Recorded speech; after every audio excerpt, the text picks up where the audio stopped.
Created with free version for non-commercial use. تفسیر میں پڑھ لیں، اتفاق اور اطاعت کو ایک ہی معنی لے رہے ہیں. ہمارے اہل حدیث حضرات سنت اور حدیث کو ایک ہی معنی لیتے ہیں.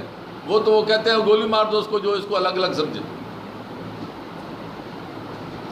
وہ ہمارے اصلاحی صاحب نے انہوں نے سنت کو اور حدیث کو الگ لیا، ہے بھی حقیقت. تو میں آپ کو بتاتا ہوں کہ ان میں فرق کیا ہے. موٹی بات، ایت وہی ہے جو قرآن کی ہے. یہ نام کسی اور چیز کو دیا ہی نہیں جا سکتا. جب بھی آپ کے سامنے کوئی لفظ بولے، قرآن کا نام نہ لے، کتاب اللہ کا نام نہ لے، وہ کہے جی کہ اس ایت میں یہ ہے، تو آپ کا ذہن کہاں جائے گا؟ قرآن کی طرف جائے گا. ایک آدمی بیٹھا ہے، دور بیٹھا ہے، آپ اس سے پوچھتے ہیں وہ کیا کر رہا ہے، دوسرا کہتا ہے وہ تلاوت کر رہا ہے، تو آپ کو کیا پتہ لگے گا کہ کیا پڑھ رہا ہے؟ قرآن پڑھ رہا ہے. لیکن کوئی اور اگر وہ کوئی ناول پڑھ رہا ہو یا کوئی اور کتاب پڑھ رہا ہو تو آپ اس کو یہ نہیں کہہ سکتے کہ وہ تلاوت کر رہا ہے. تو یہ مخصوص الفاظ اللہ تعالیٰ نے ہر جگہ پہ رکھے ہیں، اس لیے آپ ان کے ذرا معنی سمجھ جائیں. ایت ہوگی صرف قرآن کی، تلاوت ہوگی صرف قرآن کی. اس کے بعد بات آ گئی آگے ایت اور سنت میں کیا فرق ہے.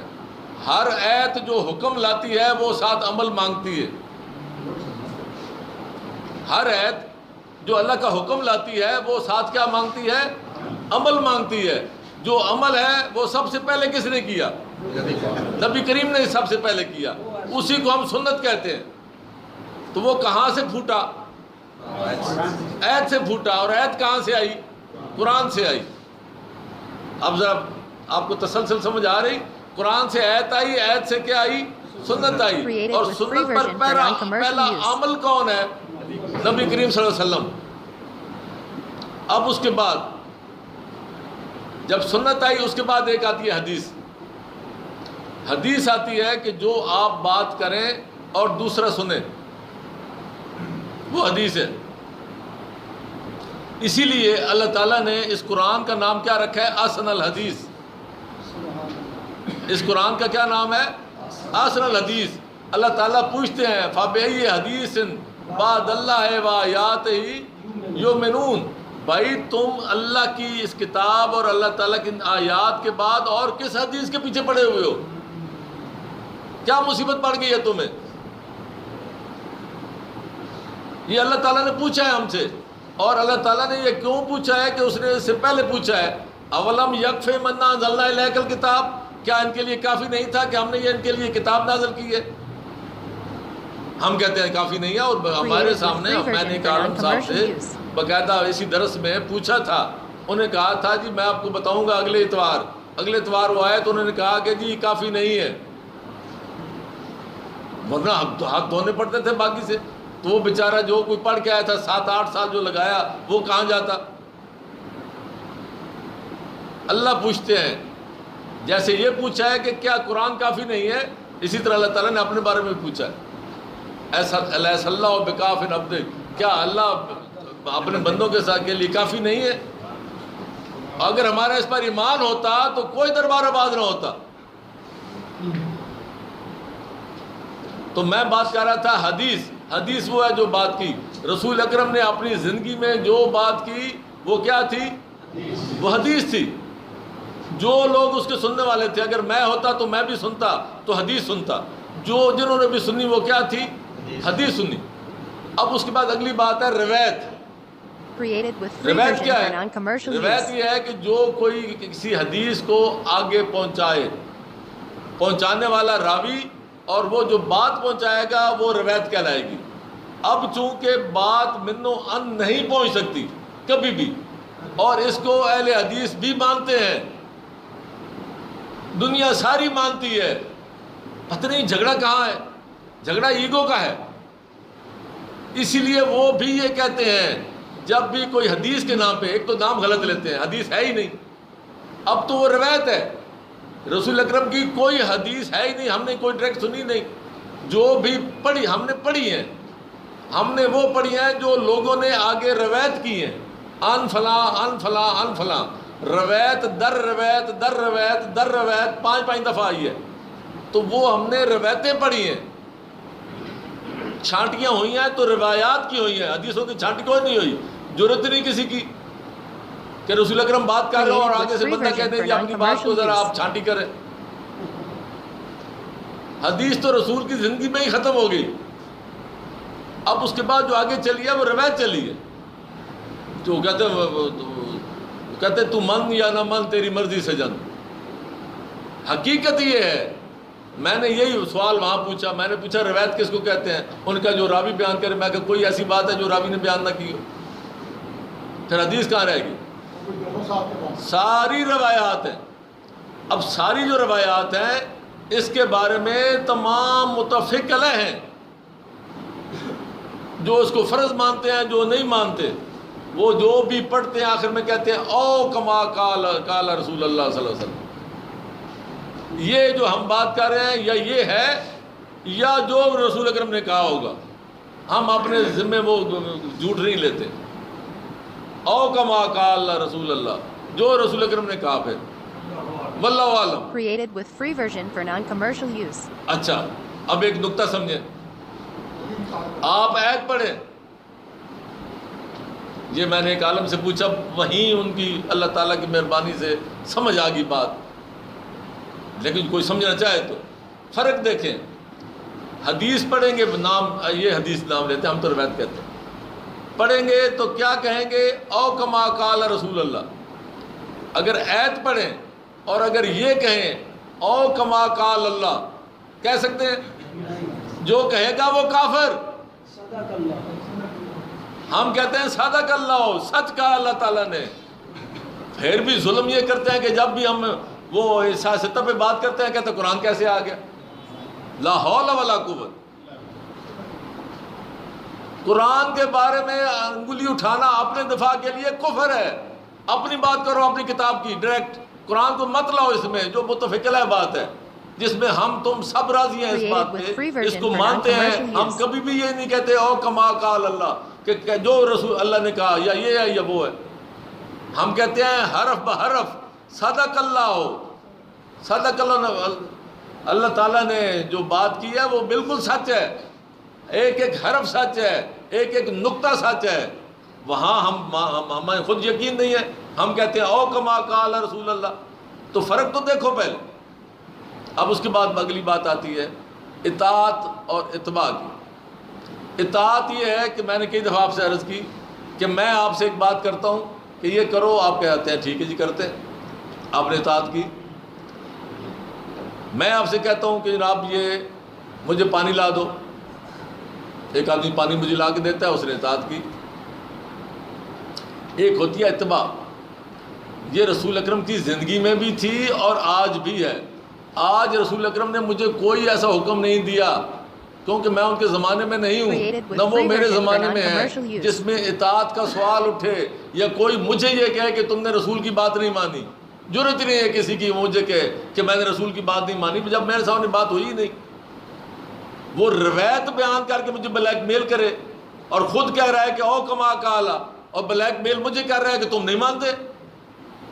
حیرت کی بات ہے نا، کتنی دگنی دو رخ ہو جاتے ہیں. یعنی خود کچھ کہہ رہا ہے کہ او کما قال، خود کو یقین نہیں ہے اور میرے اوپر فتوے لگانا چاہتے ہیں. آپ ذرا سمجھیں نا. اتباع کہتے ہیں اس چیز کو کہ جو کام رسول اکرم نے کیا یہ سنت سے پھوٹتا ہے. ایت نے حکم دیا، رسول اکرم نے وہ کام کیا، وہ سنت جب آگے چلی تو اتباع بنی. اللہ تعالی رسول اکرم نے خود کہا قل ان کنتم تحبون اللہ فتبعونی، میری اتباع کرو. کہیں یہ نہیں کہا کہ میری حدیث مانو، میری روایتیں مانو، میری اتباع کرو. اتباع ہوتی ہے عمل کی. رسول اکرم نے جو کام کیے، میں نے کئی دفعہ آپ سے کہا ہے سب سے بڑا ایونٹ ہے حج کا. حج پہ جاتے ہیں، ہماری مائیں جاتی ہیں، دادیاں جاتی ہیں جنہوں نے کبھی کتاب بھی نہیں پڑھی ہوتی، نام بھی نہیں سنا ہوتا. وہ ایک قافلے کے ساتھ جاتی ہیں، وہ ایک عمل جاری ہے، اس جاری عمل میں شریک ہوتی ہیں اور اتباع رسول کے مطابق اپنی حج کر کے آ جاتی ہیں. بات ختم. کوئی مسئلہ ہی نہیں ہے. بچہ ہے وہ ماں باپ کے ساتھ جاتا ہے, اذان سنتا ہے, اس کو پتہ چل جاتا ہے اذان کیسے دی جاتی ہے, وہ نماز کے لیے پڑھنے جاتا ہے, 2-4 دفعہ جائے, اس کو 2 سال کا بچہ جو ہے وہ ساتھ آ کے کھڑا ہو جاتا ہے, اور نہیں تو سجدہ کرنا سیکھ جاتا ہے. یہ اتباع ہوتی ہے, اس طریقے سے آگے چلتی ہے, یعنی سنت آگے لے کے چلتی ہے, لیکن یہ کہیں ڈی ریل نہیں ہو سکتی. اگر یہ اس کو دیکھیں 2 طریقے ہیں نا, یا تو اس کو چلاؤ کس کے اوپر, سڑک کے اوپر, کوئی چیز کھلونا سڑک پہ چلاؤ, ایک گاڑی ہے سڑک پہ چلاتے ہیں تو وہ محتاج کس کی ہے, ڈرائیور کی, کہ ڈرائیور جدھر لے جائے. اور ایک ہے ریل گاڑی جس کے نیچے پٹری بچھی ہوتی ہے, وہ جہاں جہاں پٹری نے جانا ہے وہاں وہاں گاڑی نے جانا ہے. ڈرائیور کی مرضی نہیں ہے کہ میں ذرا 2 کلومیٹر ادھر میرا گاؤں ہے, میں وہاں سے ہو کے چلا جاؤں.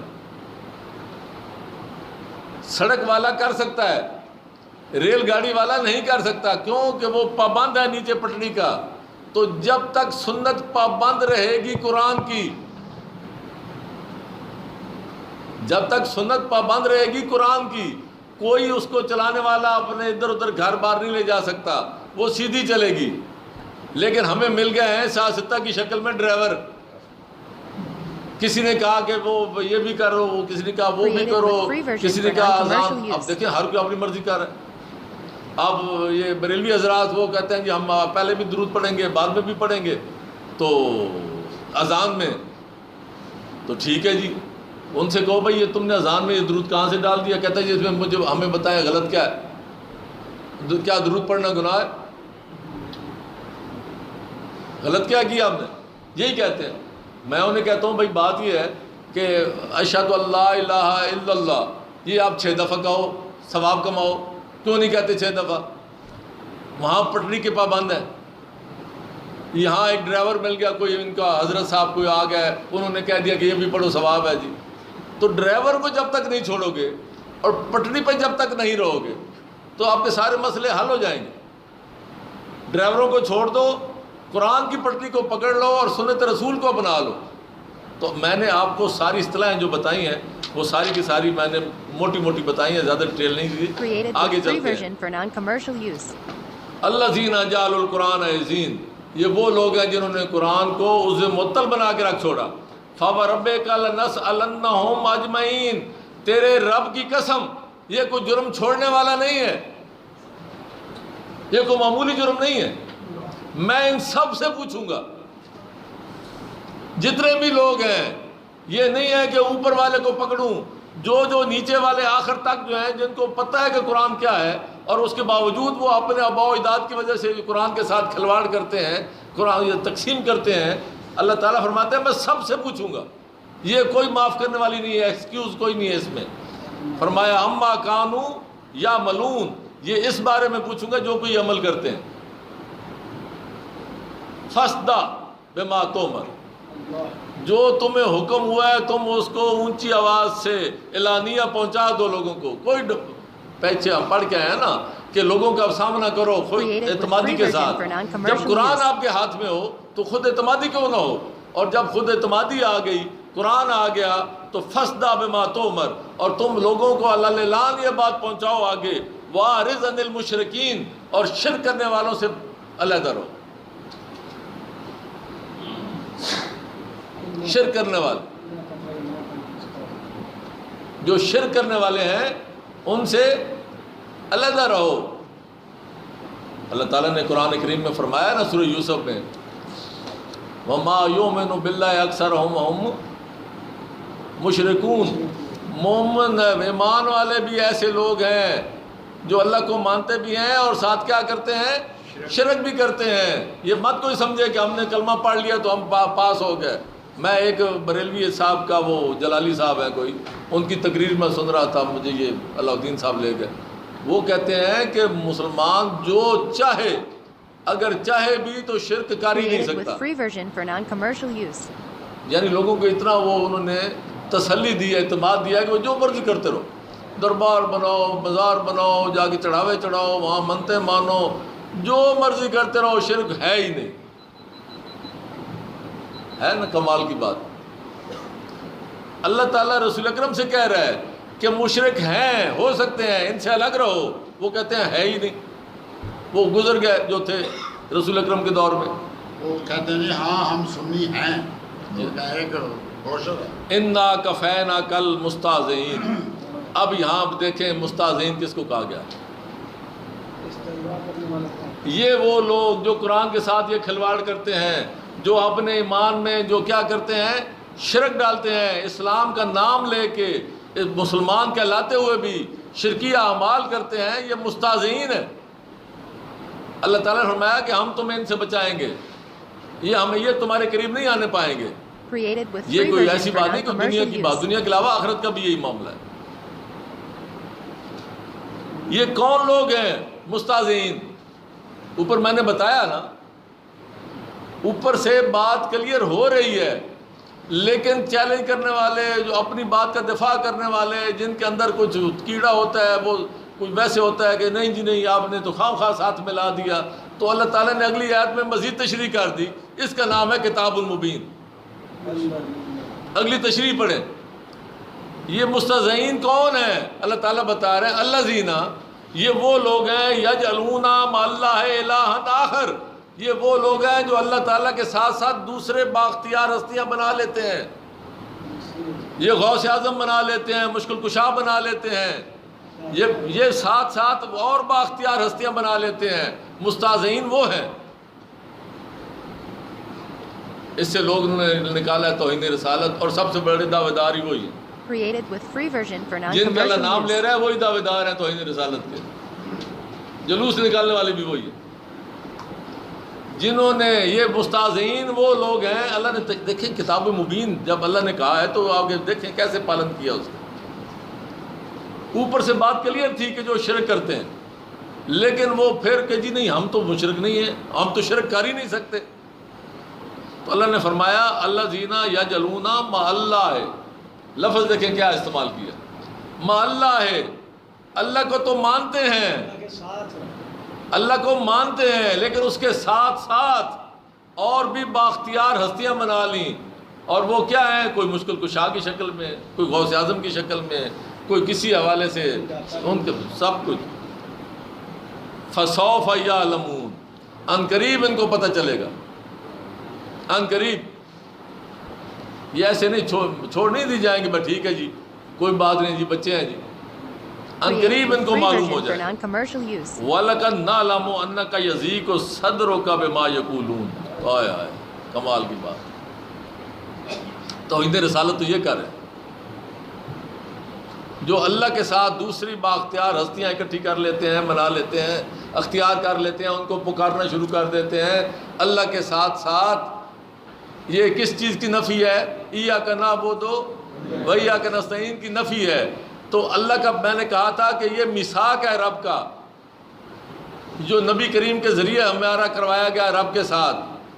تو اب اللہ تعالیٰ فرماتے ہیں کہ ہم جانتے ہیں کہ یہ لوگ جب اس میثاق کو توڑتے ہیں، دوسروں کو بااختیار ہستیوں کو آگے پکارتے ہیں، تو ہم اس وقت جانتے ہیں کہ تمہارا سینہ جو ہے دل تنگ ہوتا ہے، تمہیں تکلیف ہوتی ہے اس بات پہ.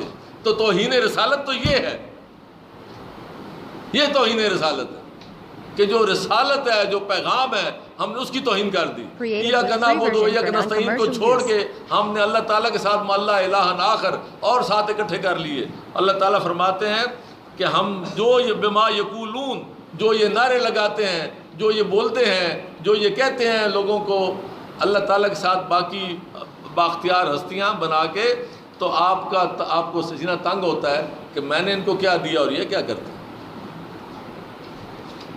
فسبح بحمد ربک. چھوڑو ان کو، ان کے ساتھ تو میں کافی ہو جاؤں گا. آپ کیا کرو؟ اللہ کی تسبیح بیان کرو، بحمد ربک، اپنے رب کی حمد بیان کرو. وَقُم مِّنَ السَّاجِدِينَ، اور اب سجدہ کرنے والوں کے ساتھ رہو. یعنی یہ تسبیح، حمد اور سجدہ یہ کس چیز کی نشانی ہے؟ یہ نماز کی ہے. تو تم اللہ کے ساتھ لتھی رہو. الصلاۃ میں نے کہا اللہ کے ساتھ اپنا تعلق قائم کرنا. تو تم اللہ کے ساتھ نماز کے ذریعے اپنا تعلق قائم رکھو. وَعْبُدْ رَبَّكَ، اور اپنے دیکھیں بات آ گئی نا وہی مجھے پہلے خیال نہیں تھا، یقین کریں. میں بار بار کہہ رہا ہوں کہ ایاک نعبد و ایاک نستعین کی نفی ہو رہی ہے. یہاں آخر میں پھر بات وہی کر دی، واعبد ربک. تم تو اسی میثاق پہ رہو نا، چھوڑو ان کو، دفع کرو. وہ جو میثاق تھا ایاک نعبد و ایاک نستعین، تم کیا کرو، واعبد ربک. تم اپنے رب کے ساتھ نتھی رہو، اسی میثاق پہ قائم رہو، حتیٰ یاتیک الیقین، یہاں تک کہ آپ کا مقصد اور آپ کا وقت پورا ہو جائے. وما علینا الا البلاغ. جناب Created with free version for non-commercial use.